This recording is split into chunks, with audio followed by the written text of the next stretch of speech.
Why can tuples contain mutable items? If a tuple is immutable, then why can it contain mutable items? It is seemingly a contradiction that when a mutable item, such as a list, does get modified, the tuple it belongs to maintains being immutable.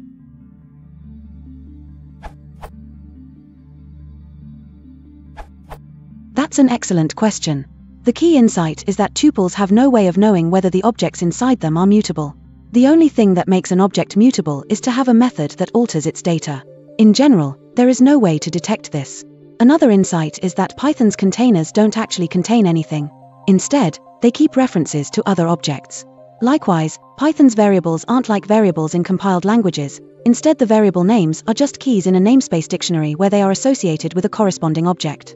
Ned Batchelder explains this nicely in his blog post.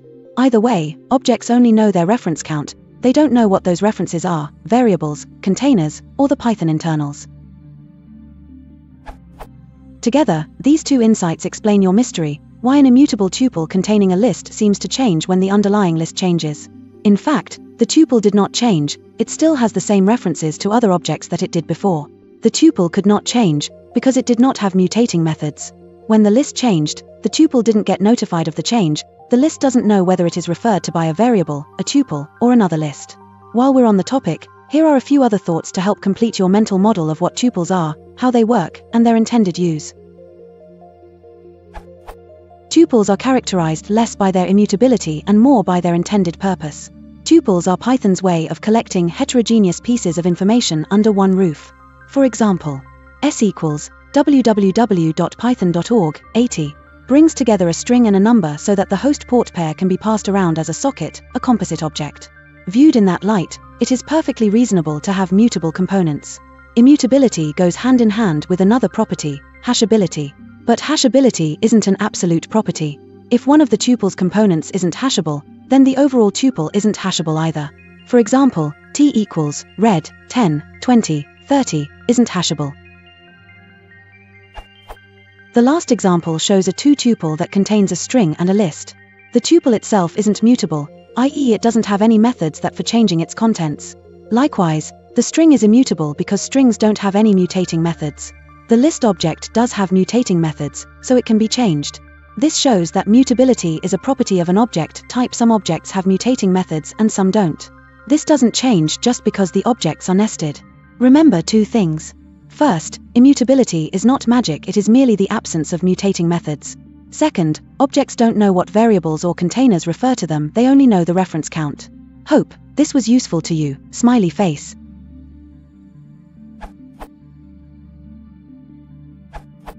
That's because tuples don't contain lists, strings or numbers.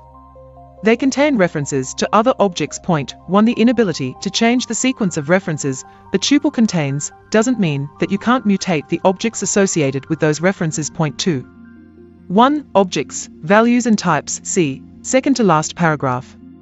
2. The standard type hierarchy see immutable sequences.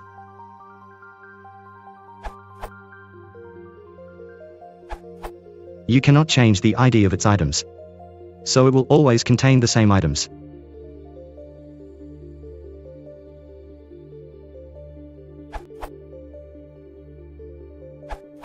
First of all, the word immutable can mean many different things to different people. I particularly like how Eric Lippert categorized immutability in his blog post, archive March 12, 2012. There, he lists these kinds of immutability. Realio Trulio immutability. Write once immutability. Popsicle immutability. Shallow versus deep immutability. Immutable facades. Observational immutability. These can be combined in various ways to make even more kinds of immutability, and I'm sure more exist. The kind of immutability you seems interested in deep, also known as transitive immutability, in which immutable objects can only contain other immutable objects. The key point of this is that deep immutability is only one of many, many kinds of immutability. You can adopt whichever kind you prefer, as long as you are aware that your notion of immutable probably differs from someone else's notion of immutable.